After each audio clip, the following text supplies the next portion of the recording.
This is a special edition of the podcast focusing on Tocqueville's Democracy in America. Why? Because the America that Tocqueville describes is precisely the America we're trying to conserve. This is the Dinesh D'Souza podcast.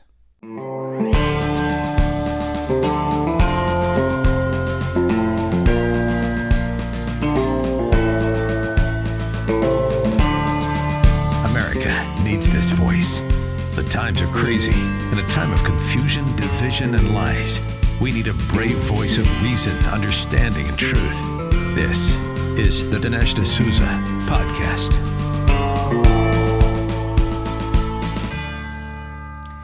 We're having a big political debate in this country. Well, I don't know if debate is the right term. It seems more like a brawl.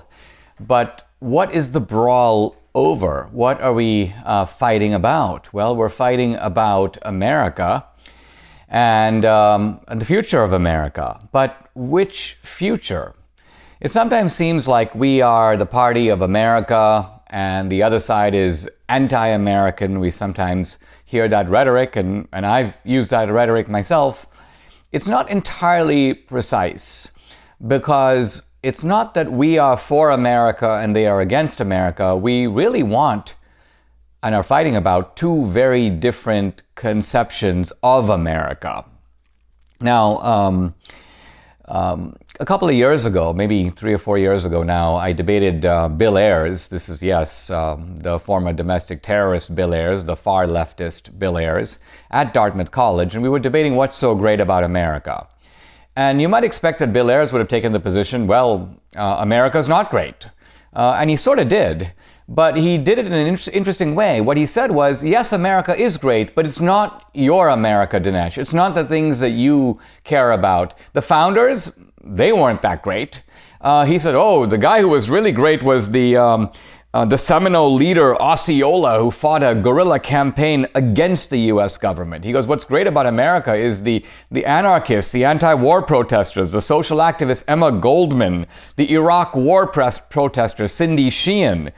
So this was, I realized, Bill Ayers' America. This is the America that he is excited about, and this is the America that he is patriotic about, and this is the America that he wants to foster. So it's almost like we have an America, and our America is the America of Columbus and the 4th of July, of entrepreneurial innovation, a country founded on Christian beliefs, the America, you will, of the Boy Scouts, at least the old Boy Scouts, parochial schools, traditional families, flag-saluting veterans. So this is our America. This is what we care about. But the left has its America, as the Bill Ayers example shows. Their America is the America of social entitlements, wealth redistribution, affirmative action, abortion, gay rights, transsexual rights, so gay marriage. All this is the America that they want to foster. Now, in thinking about our America, the America that we're fighting for, and of course we have Trump's slogan, "Make America Great Again." But what America is Trump talking about? What is the America that we as conservatives are trying to conserve? I've said before, and I say now, that it's the America of the founding. It's the principles of the founding. Now, obviously, the founding occurred 1776, the Declaration of Independence, 1789, the Constitution. That was a different world. America was then an agricultural country. It's not as if we're directly trying to bring that back. But what we are trying to bring back are the principles of the founding. We're trying to make sure that those principles drive the America of the future. So we are the champions, you might say, of American exceptionalism. Exceptionalism, why? Because the founders believed that they were building a new country, a novus ordo seclorum, a new order for the ages. And this was they conceded, an experiment. Now, interestingly, I want this podcast, I'm going to focus on one man, and oddly enough, he's a Frenchman. We think of the French as being slightly foofy. This is a non-foofy Frenchman, Alexis de Tocqueville. I'm going to sort of Americanize his name, Tocqueville. Interestingly, he's de Tocqueville, a little bit like I'm D'Souza. So here you've got these sort of visitors or outsiders who have come to America. Tocqueville, of course, was a visitor. He didn't emigrate here. He actually spent only 9 months in America. He came in 1831, around May of 1831. He stayed until 1832. But in these 9 months, he observed America. Now, the key point about Tocqueville is he saw the America that the founders built. Now, this is a key point because when we think back to the founders, we go, oh, the founders, obviously the founders built America. Yes, but the America of the founders, the America that the founders lived in, wasn't their America. Think about it. The founders lived in a world that had been shaped by the British, by British parliaments. And that America, colonial America, you might say, had started really in the 17th century and continued for 150 years. So the founders lived in somebody else's America. In fact, they rebelled against that America. They wanted to build a new America that would break with the British, that would depart from the colonial tradition, a new America, you might say, inside of America. Now, the founding itself was a charter, a blueprint. You can almost think of it as an architectural blueprint for a building. But the founding, apart from the act of revolution, of breaking from the British, was essentially a parchment. It was words. It was the creation of institutions. But those institutions naturally would take time to play themselves out, to create an actual new country. And that new country took 40 or 50 years to build. In other words, the founders' America only came into being. The blueprints only generated the house several decades later. And it so happened that by about 1830, this is, by the way, 40 years after the founding, along comes this non-foofy Frenchman, Tocqueville, with a very clinical detachment. What I love about Tocqueville is he brings this outsider point of view. But at the same time, he's sympathetic to America. He doesn't take although descended from aristocrats, he doesn't take the haughty view, which you get from a lot of Frenchmen today. Oh, the silly Americans. No. Tocqueville's view is that there's something very exciting, something very important, something providential. In fact, the future of the world is being made right here in America, and I am blessed. I am honored to be able to see it and describe it. Interestingly, now Tocqueville is writing for the French, for his home country. He's writing about America for other Frenchmen. We've got to keep in mind his audience. But amazingly, his book, Democracy in America, and I have it here, 2 volumes, just great. This is volume 2. Here's volume 1. Must reading. Very important to get an idea of America, the kind of America that we're defending and trying to protect. Now, what Tocqueville does is he travels all around America. I'll give a little bit more detail of where he went and who he saw. We're going to dive into the different aspects of America that he saw and he described. And we're going to ask the question, isn't Tocqueville's America, the underlying principles of it, the life that Tocqueville saw, not just a blueprint, not just the Declaration of Independence or the Constitution, but you may say the Constitution in action, the Constitution as embedded in the lives of Americans. Tocqueville goes, here's an amazing, interesting society, a society that's not only the society of the future, but one that will dominate the world. Tocqueville was prophetic in seeing America become the world's sole superpower, an example to the world, a magnet for the world. Tocqueville saw all that. And as we dive into Tocqueville, we will see up close, and I think in a very illuminating way, the characteristics of American exceptionalism. That's the America we want to recover to make America great again. Sleep is one of my favorite activities, and I sleep better when I have the right pillow, the right sheets, and the right pajamas.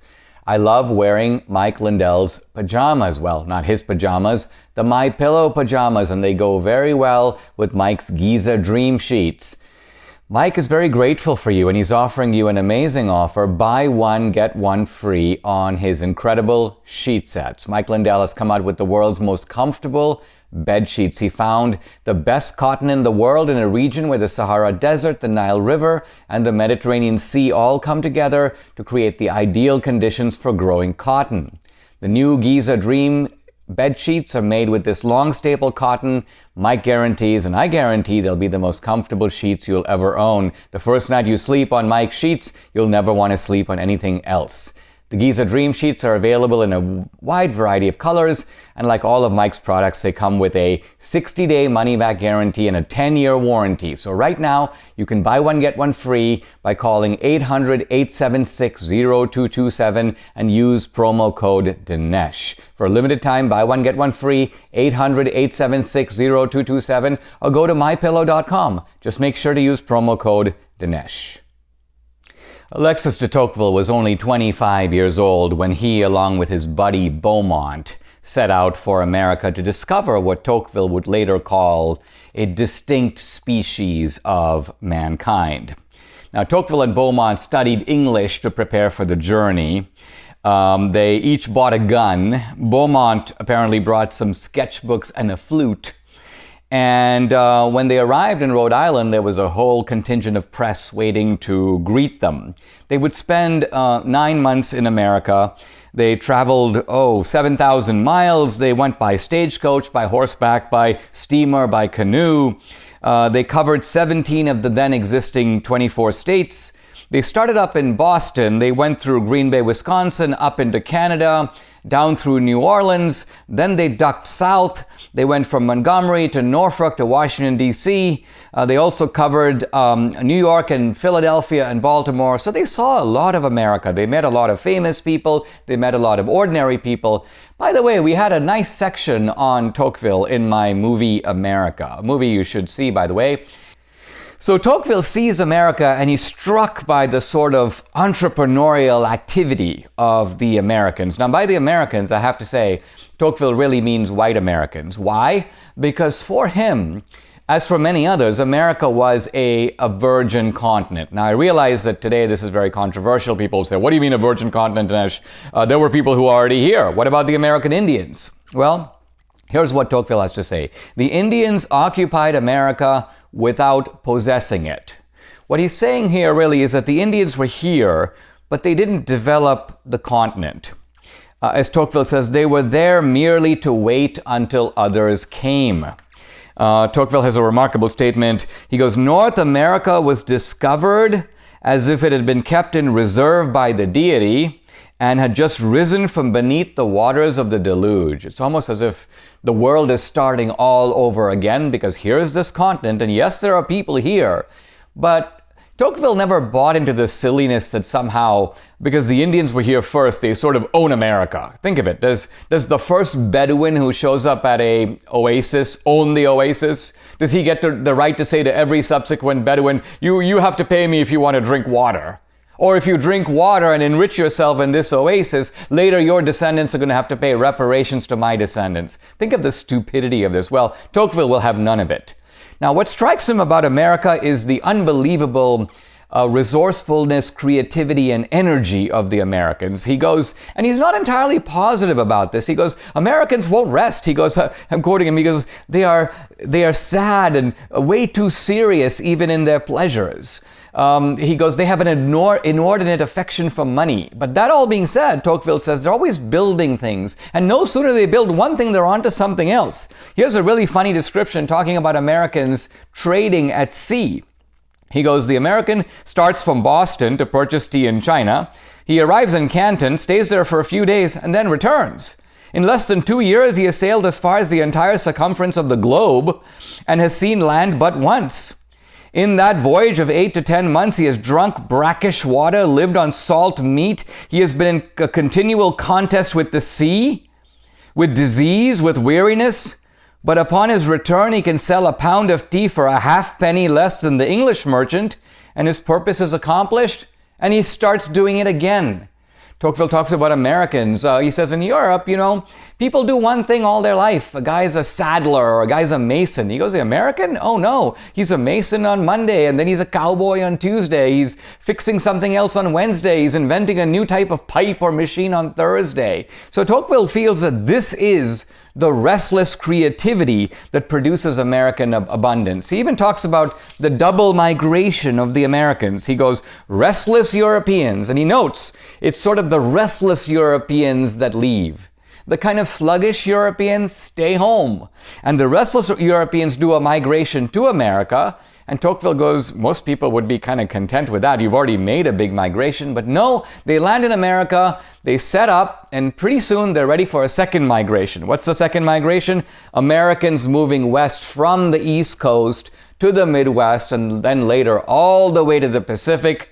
So basically, this is a people who will not sit still. Tocqueville says, "It is the most extraordinary sight I've seen in my life. These lands, which are as yet nothing but one immense wood, will become one of the richest and most powerful countries in the world." So Tocqueville predicts in the 1830s, when America is an agricultural society, this society is going to go right up to the front of the line. It's going to become perhaps the world's sole superpower. It's going to become a magnet for the world. It's going to become an example for the world. And in this, Tocqueville turns out to be completely right.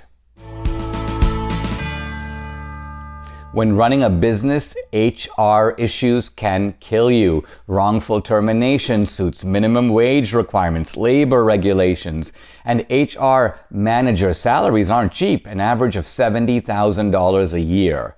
Bambee, spelled B-A-M-B-E-E, was created specifically for small business. You can get your own HR manager, craft HR policy, and maintain your compliance, all for just $99 a month. With Bambee, you can change HR from your biggest liability to your biggest strength. Your dedicated HR manager is available by phone, email, or real-time chat. From onboarding to terminations, they customize your policies to fit your business and help you manage your employees day to day, all for just $99 a month, month to month, no hidden fees, cancel anytime.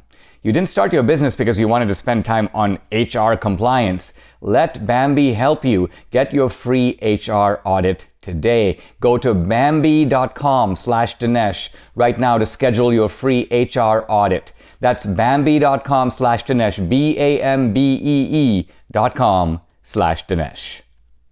The core debates about our time focus on the issue of equality, and equality is a central theme in Tocqueville's Democracy in America. Now, equality is also the central principle of the Declaration of Independence. All men are created equal.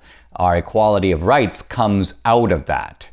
And Tocqueville says right at the beginning of his great work, during my stay in the United States, nothing struck me more forcibly than the general equality of condition among the people. Now, what does Tocqueville mean by equality of condition? Does he mean that in America you don't have rich and poor? You don't have fast and slow?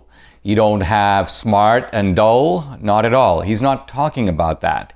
He's actually talking about social equality, equality of a very profound sense, the idea that you don't have anything like superior or inferior people. People in that sense are equal in being the same. Here's a clip from the movie America that highlights this point. Listen. Tocqueville observed how no one bows or scrapes before another in America. America is the only country where we call the waiter sir, as if he were a knight.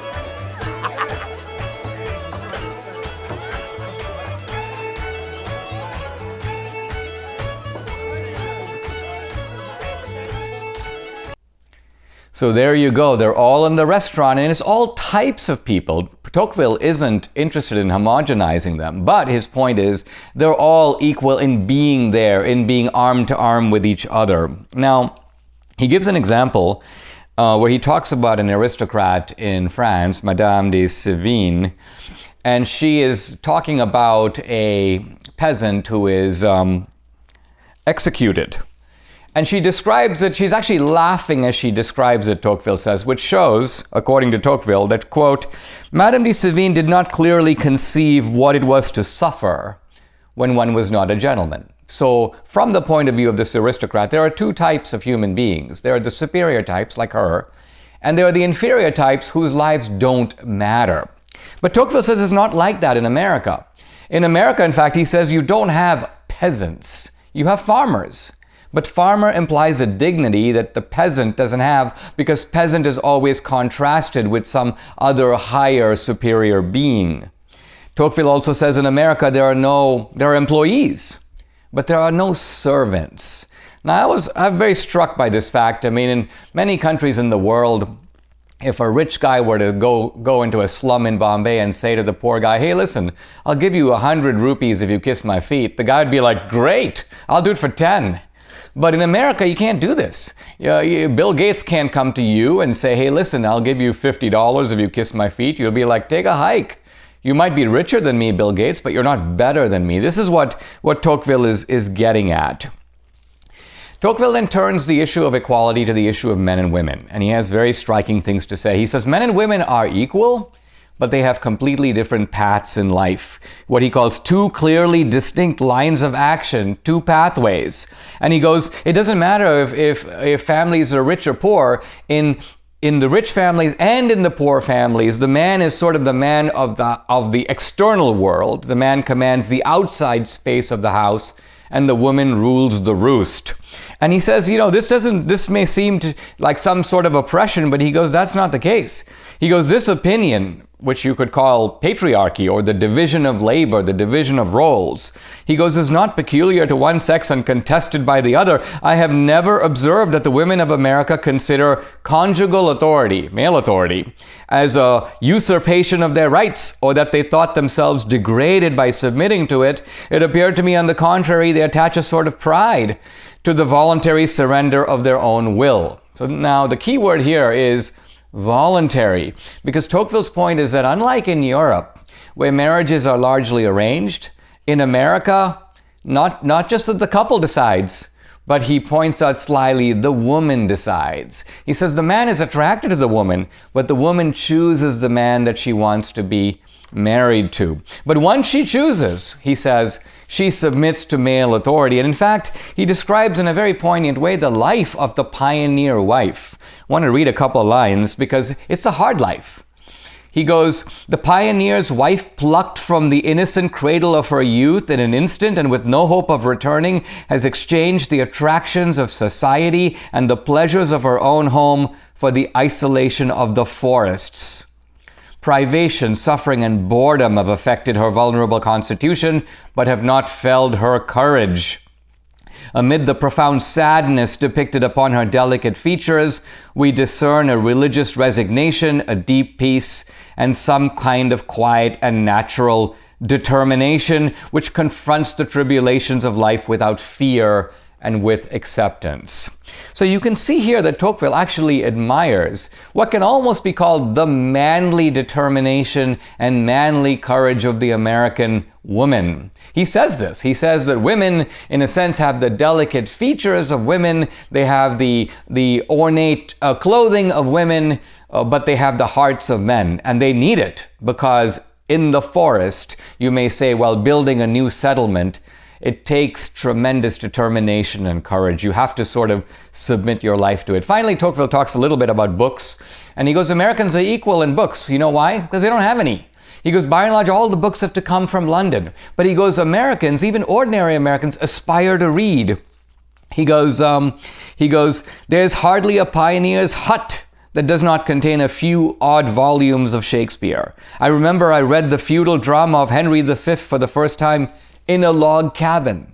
So Tocqueville's point is Americans want to learn, they want to read. Now, when Tocqueville talks about equality, we should be really clear, he's talking about the equality of whites. He's not talking about, he recognizes completely that this equality is not extended to what he calls the red man or the black man. Later, Tocqueville will do, and I'll talk about it, in what he calls the essay on the three races of America. And we'll get to that. But here what Tocqueville is saying is that at least among whites, and at least in principle, you have this idea that no human being is superior or inferior. This is what he means by the idea of equality. And I think we have it in America today. This is the equality that we should be concerned about. The idea that every human being has dignity. We're equal in that respect. We're not equal in other respects. And so the left's manic desire to produce other forms of equality, I think Tocqueville would have recognized as a perversion and ultimately not a form of justice, but a form of using the slogan of equality to promote social injustice. Do you think our nation's economy is going to be insulated from Biden's planned massive tax increases? Think again. There's only one way to protect your savings. Do what over 10,000 smart investors have done and convert a portion of your retirement accounts into gold and silver with Birch Gold. When inflation hits, and it will, gold and silver are your safe haven. And Birch Gold Group is the company that I trust to help you convert an IRA or eligible 401k into an IRA backed by gold and silver. Through April 30th, on qualifying purchases, when you buy physical gold or silver or open a precious metals IRA with Birch Gold, they will send you a free home safe. Text Dinesh to 484848 for your free information kit on precious metals IRAs, or to speak with a Birch Gold representative today. With 10,000 investors and customers, they have an A+ rating with the Better Business Bureau, countless 5-star reviews. They can help you too. Text Dinesh to 484848 for your free safe with qualifying purchase. I've been talking about two features of American exceptionalism that Tocqueville highlights. The first one is the entrepreneurialism, vitality, and creativity of America and Americans. And the second is an attachment to the idea of social equality. No one is better or worse, superior or inferior. I now turn to another key aspect that Tocqueville noticed, and this is the role of Christianity. The role of Christianity, which he says pervades every aspect of American life. Kind of a contrast, if you will, with today when the left, despises Christianity. Now, it's wrong to say some people think that the left is anti-religious. No, not really anti-religious. They don't seem to have any problem with Islam. They're even kind of friendly to the illiberalism of radical Islam. But when it comes to Christianity, they take a completely different and markedly more hostile tone.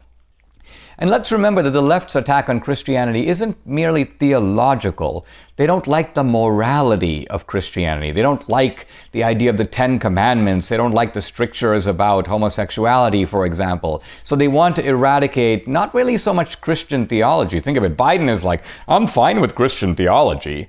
I just don't like the church's teaching on pro-life and other issues.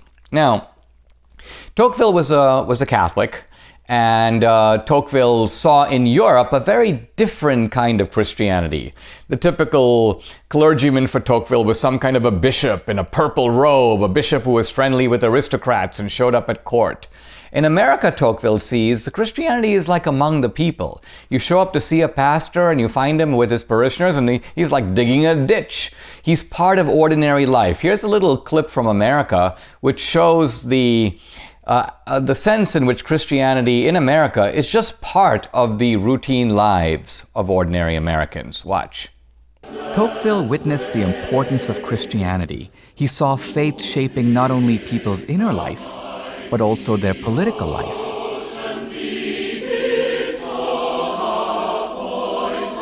He wrote, "Religion must be regarded as the first of their political institutions." So Tocqueville makes the observation that in America there are innumerable sects.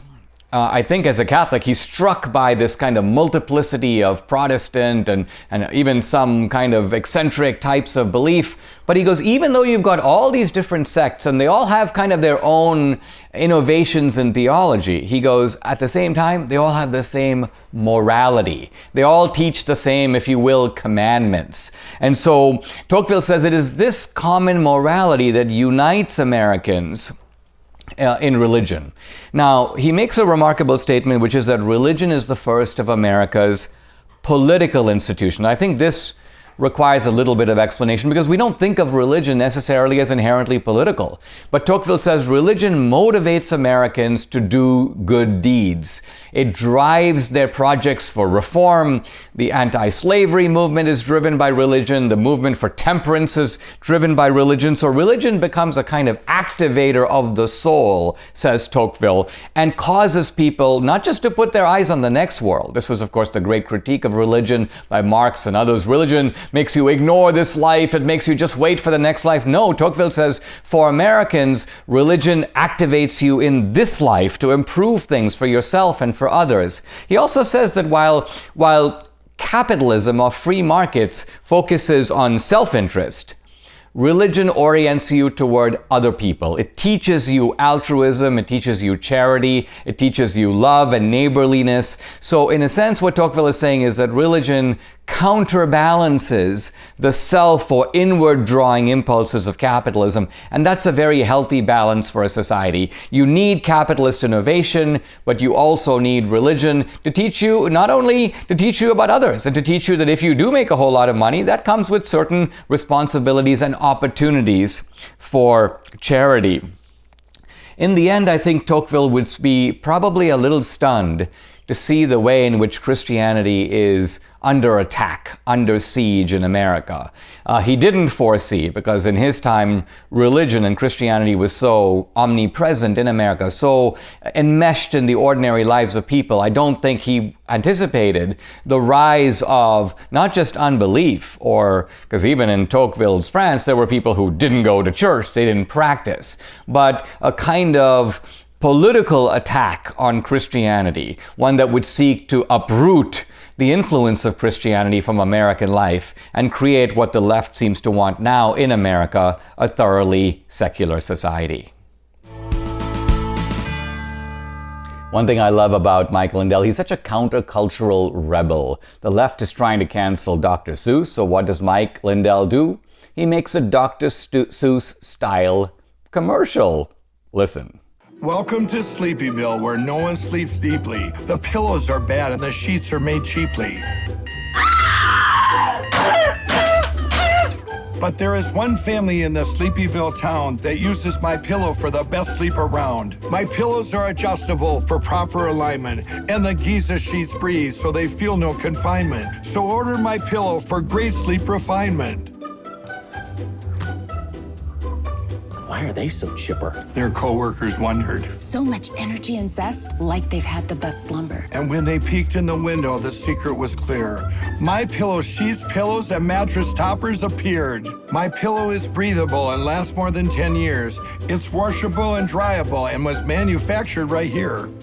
Giza cotton is what makes the softest of sheets, and the mattress topper helps support pressure points for deep, dreamy sleep. So click the link below to stop counting sheep. We want my pillow! The citizens of Sleepyville cried, but they didn't realize the family had a surprise inside. They were all given a My Pillow to keep. We spend a third of our life snoozing, so let's make it quality sleep. I got towels too. And mine are blue. So welcome to my Pillowville, where everyone sleeps on the pillows that align and the softest of sheets. With the support of the mattress topper, the people snooze deep and wake up well rested, and their deadlines they keep. So if your bed feels like rocks and your sheets feel like Brillo, you need better sleep, which means you need my pillow. So yeah, how do we get the loot? How do we get Mike's stuff?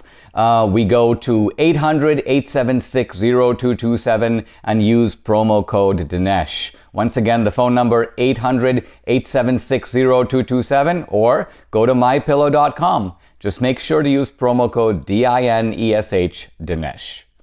One of the central debates in our society now is about the role of government.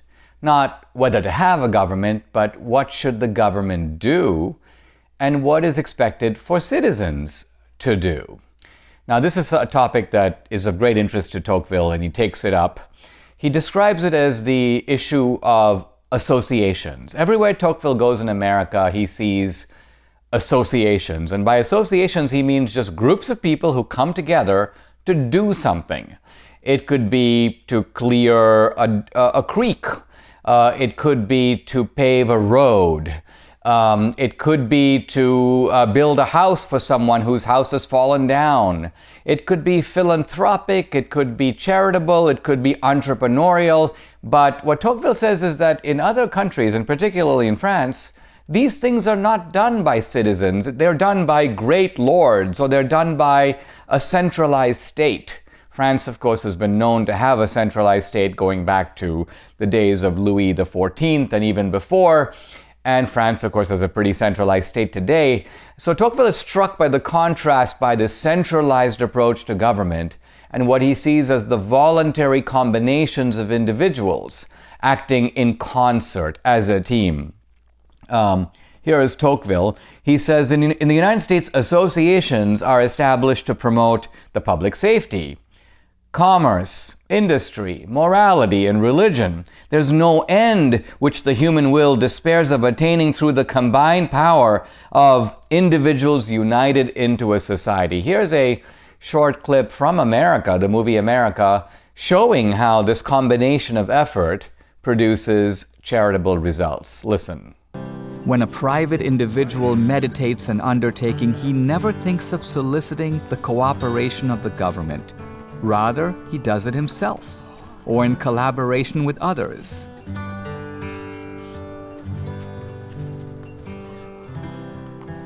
God bless you, sir.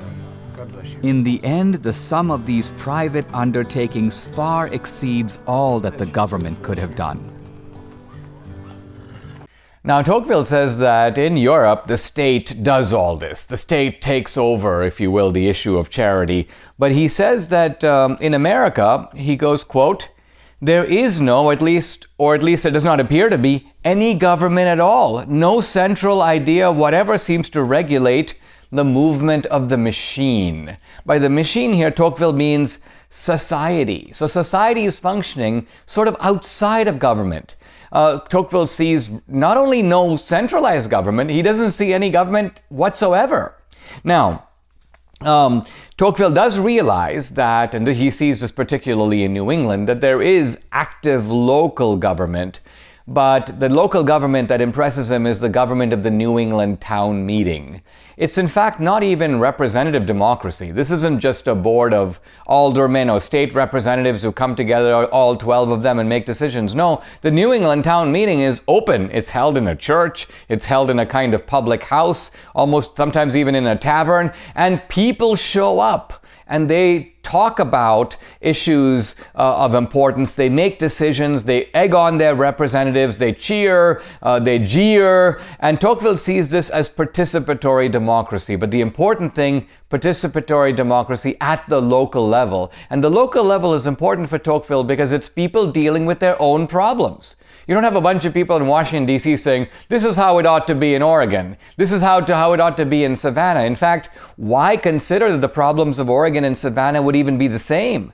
So Tocqueville is applying here actually an old Catholic principle. It's called the principle of subsidiarity. And the basic idea is this: try to solve a problem yourself on your own as an individual. If you can't, find a bunch of other people like you with a common interest or common values, and you solve it together. If you can't solve it, even as a group, voluntarily, go to your local government. And if your local government can't do it, then go to the state government. And if the state government can't do it, then, but only then, you turn to the federal government. So the point is that the central government is the government of last resort. And Tocqueville sees this as part of the variety, the true diversity, and also the true meaning of democracy in action in America. Now, I mention all this because it contrasts so starkly with the left today. They don't like voluntary associations. In fact, they do their best to undermine voluntary associations. Why? So our attachment will be to the centralized state. They don't even like local self-government, and they certainly don't like states' rights. Now, they say, oh, states' rights is just an alibi for oppression, for slavery, and so on. Well, it was that under the Democratic Party. States' rights long preceded the Democratic Party, but the Democratic Party made it into a weapon for defending segregation and oppression. So states' rights had nothing to do with oppression until the Democratic Party came along. The bottom line of it is we see here with Tocqueville a highlighting not just of entrepreneurship, not just of Christianity, the role of faith, but here the role of private associations and local participatory democracy as an alternative to the rule by some kind of all-powerful centralized state, the kind that Tocqueville saw at the French court, or the kind that we increasingly see now in Biden's America. I'd like to introduce you to NutraMedix, a professional supplement brand trusted by doctors since 1993 and now available to you. NutraMedix produces high-quality, natural herbal remedies and popular supplements from nature's richest resources like the Amazon rainforest. Ingredients as pure and raw as possible. NutraMedix products provide targeted support for detoxification, the immune system, and optimum health. For me personally, I recommend, right here, RelaxMedix. It's a good night's sleep. It's hard to come by. I've never slept as well as I have since taking RelaxMedix before bed. Get 10% off by using the code Dinesh10 during checkout. The best part about NutraMedix, every year they donate a minimum of 50% of their profits to global charities and missions. That's right, 50% of profits. Take it from me. Go to NutraMedix.com and order RelaxMedix. You'll thank me in the morning. Go to NutraMedix, NutraMedix.com, and use the code Dinesh10 for 10% off. We now turn to the topic of race, a topic that is obsessively the topic of America today. But it was also a big topic in Tocqueville's America. But before I get to race, I want to make one more point about associations I was talking about in the last segment. Tocqueville talks about how, he says, quote, the idea of right, meaning rights, is simply that of virtue introduced to the political world. So for Tocqueville, this is the connection between Christianity or theology and politics. Rights, he said, aren't just secular. The idea of rights is connected to the idea of right and wrong. It's the idea of virtue introduced to the political world. At one point, Tocqueville is confronting a group of champions of temperance. And he goes, the first time I heard in the United States that 100,000 men had bound themselves publicly to abstain from liquor, it appeared to me more of a joke. He goes, I did not at once perceive why these temperate citizens could not content themselves with drinking water by their own firesides. So Tocqueville sees this movement, we're going to stop drinking liquor. And Tocqueville goes, well, do it. Why are you creating this big hoo-ha about it? But then Tocqueville realizes, you know what? This is to create a public example. In other words, people here are not going to the law. They're not trying to outlaw liquor. They're trying through their combined example to say to people, hey, excessive drinking can have very bad effects. So these public avowals have a sort of civic purpose. Now, let's turn to Tocqueville's essay. It's called The Present and Probable Future Condition of the Three Races That Inhabit the United States. And he means, of course, the white man. He also talks about the black man and the red man. And he makes a couple of striking observations that I think are worth noting. One is, he says, the condition of the blacks and the condition of the Negroes, as he calls them, are, he says, the opposite. He goes, these two groups, although we kind of lump them together, they're both today minorities, if you will. But Tocqueville goes, in a sense, their tragedy is of an opposite nature. And here's how he puts it. He goes, the Indian does not want to be part of America. By America, he means here white America. He doesn't want the white man's civilization. But the white man is somehow trying to force him to be part of it. The white man is trying to impose civilization on an unwilling group of natives, if you will. He goes, for the black man, for the Negro wants full integration into American society. The Negro wants the benefits, if you will, of American and Western civilization, but the white man won't let him.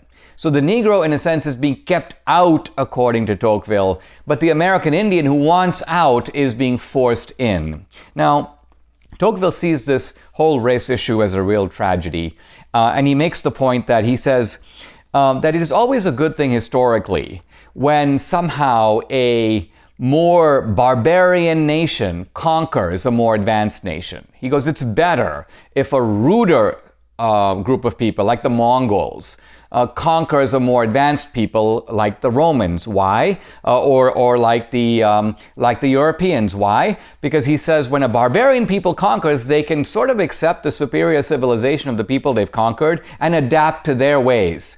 He goes, but if the conquerors feel that they are superior culturally, intellectually, as well as in force, this produces tremendous arrogance on the part of the conqueror and degradation on the part of the conquered. And he goes, this is basically what's happened in the United States. The Europeans who are conquering both the natives and the Africans, they believe they are civilizationally superior, and they also have force at their disposal. So this, for Tocqueville, is the tragedy of race in America.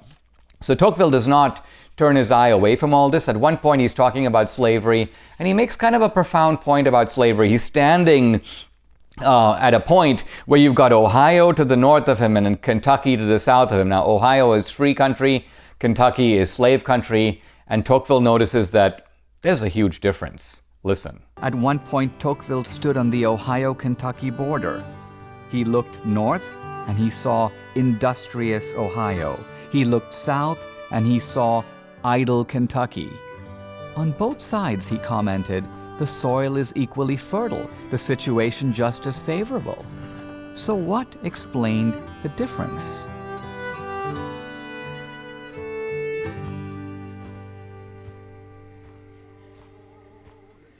Slavery, Tocqueville said, degrades work. It produces a people without energy, without a spirit of enterprise.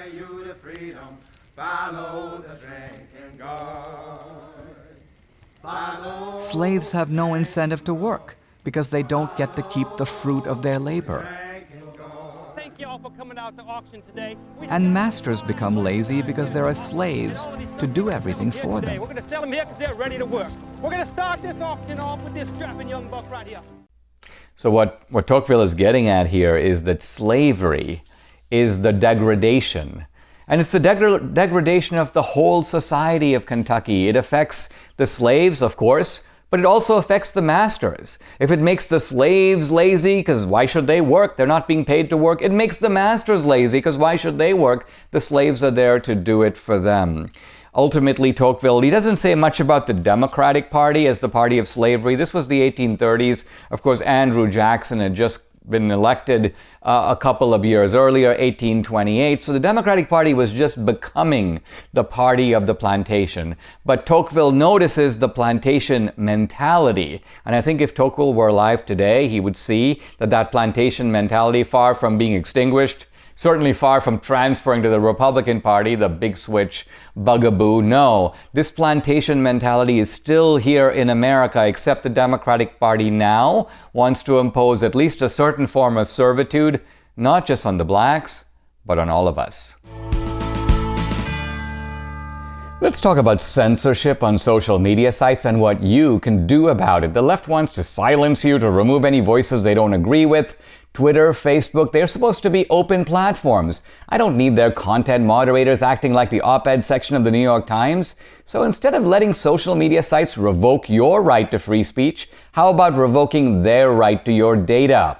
Ever wondered how free to access sites like Facebook make all their money? Well, by tracking your searches, video history, and everything you click on, and then selling your valuable data. When you use ExpressVPN, you anonymize much of your online presence by hiding your IP address. That makes your activity more difficult to trace and sell to advertisers.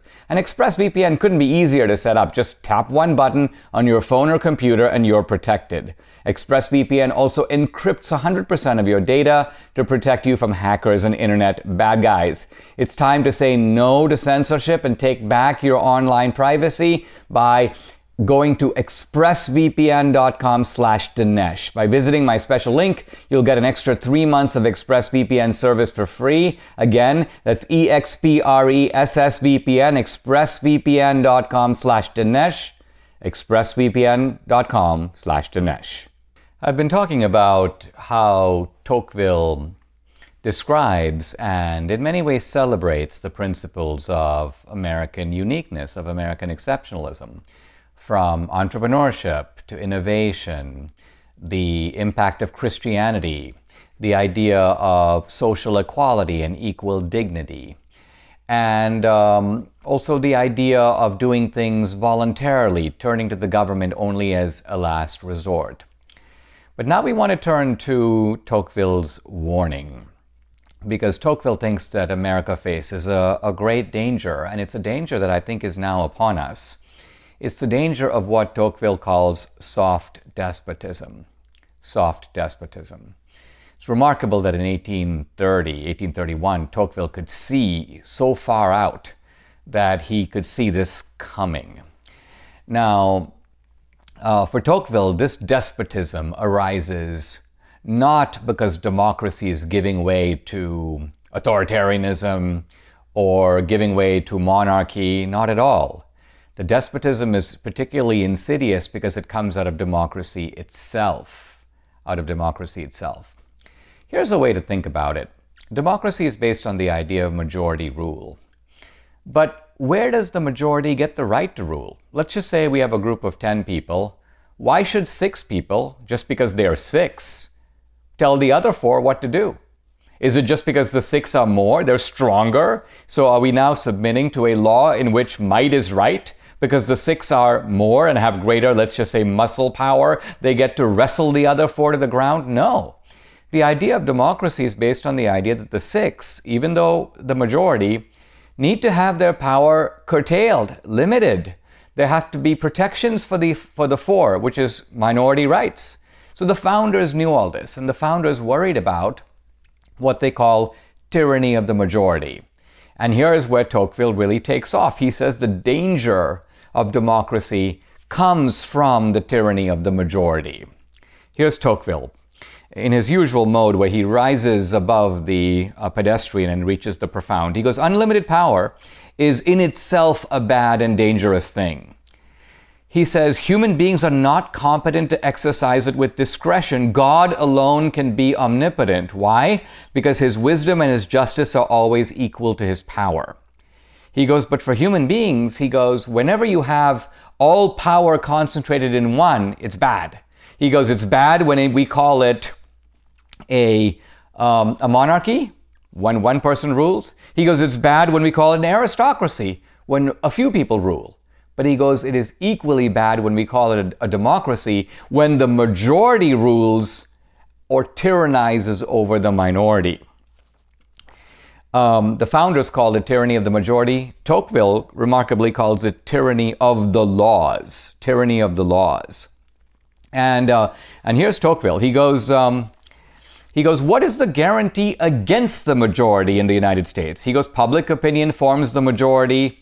The legislature represents and obeys the majority. So does the executive. The military is the majority under arms. The jury is the majority issuing decrees.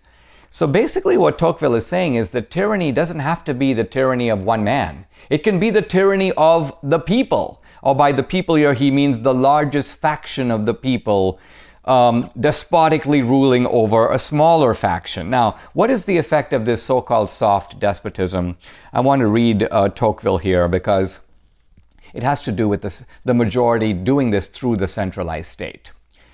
Above this race of men stands an immense and tutelary power, which takes upon itself alone to secure the gratifications and to watch over the fate of the people. That power is absolute, minute, regular. It would be like the authority of a parent if, like that authority, its object was to prepare men for manhood.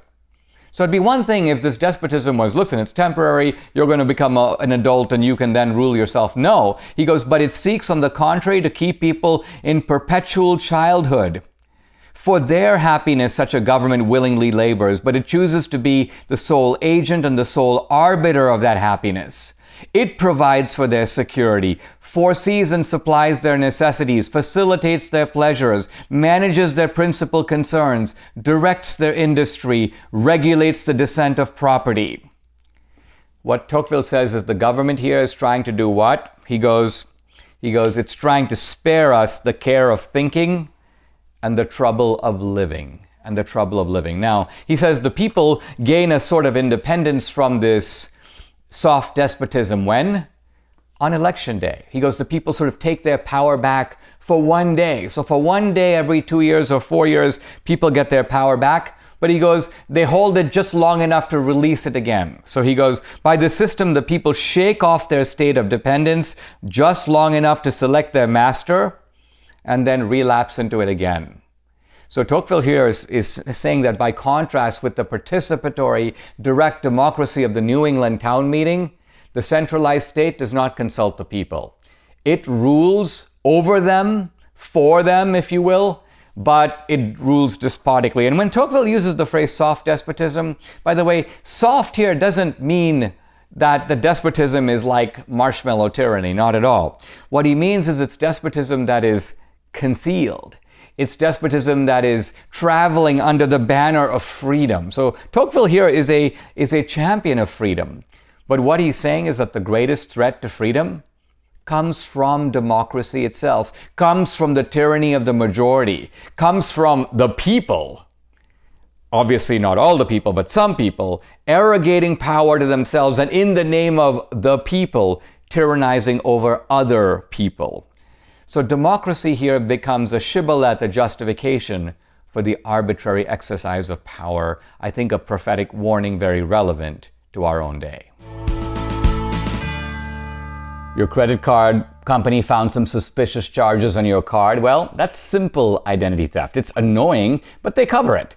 The type of fraud you really need to worry about is home title theft, a devastating crime that takes you off your home's title, and you're not covered by insurance or most identity theft programs. That's why you need Home Title Lock. Here's how easy it is for cyber criminals to get you. The title documents to our homes are now online. The thief forges your signature on a quitclaim deed stating you just sold your home to him, and he's the new owner. Then he borrows money using your home's equity and leaves you in debt. You won't know until late payment or eviction notices arrive. The instant Home Title Lock detects someone tampering with your home's title, they help shut it down. Let's get you protected. Go to HomeTitleLock.com and register your address to see if you're already a victim, and enter RADIO for 30 free days of protection. That's promo code RADIO at HomeTitleLock.com. I hope you've been enjoying this somewhat of a deep dive, at least as time permits, into Tocqueville's classic work, Democracy in America, a work written following Tocqueville's 9-month journey in America, but one that still has very powerful echoes and resonances for us today. It defines the contours of American exceptionalism. It lays out the America that we're fighting for. It shows that when we want to make America great again, these are the principles. The principles of subsidiarity, of voluntary associations, of local self-government, of innovation, entrepreneurship, a revival of faith and family, a revival of a difference between the sexes, a simple recognition that the two sexes are not identical. All of this is right there in Tocqueville.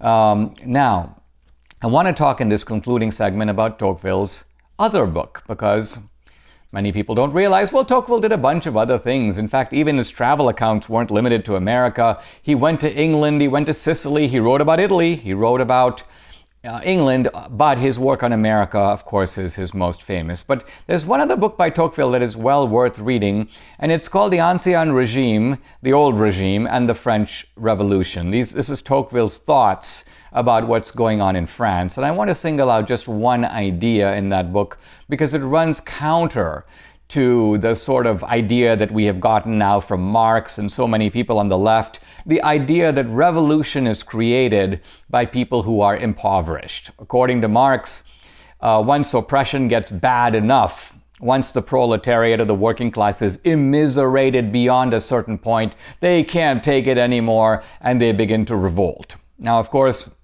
this turns out to be Marxist claptrap. No working class anywhere in the world has revolted in this way, not from Marx's day to this day. So Tocqueville, in looking at France and looking at the French Revolution and looking at its aftermath, says he noticed something very interesting. The things leading up to the revolution were not getting worse. Tocqueville says they were actually getting better. What you had is a rise of material conditions, and the poor and the ordinary guy began to see that they had things now they didn't have before. But, says Tocqueville, even though their material condition was improving, their expectations outstripped their material gains. So their material gains might have been from 1 to 5, but their expectations were all the way to 10. And it's the distance between their achievements and their expectations that produces discontent. They become angry that they don't have more. They suddenly begin to believe that things that other people have are theirs by right. They feel, in a word, entitled. I think this is a very important insight for our own day.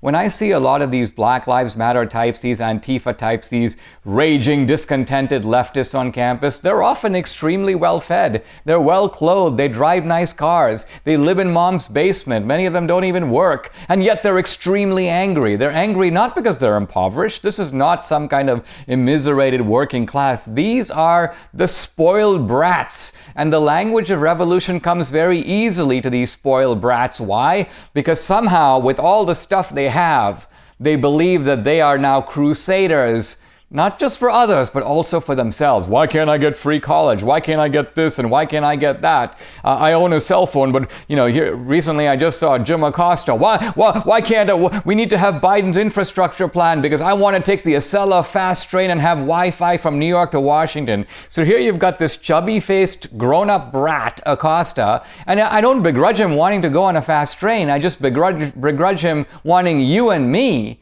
who are not on that train, to pay for his ticket.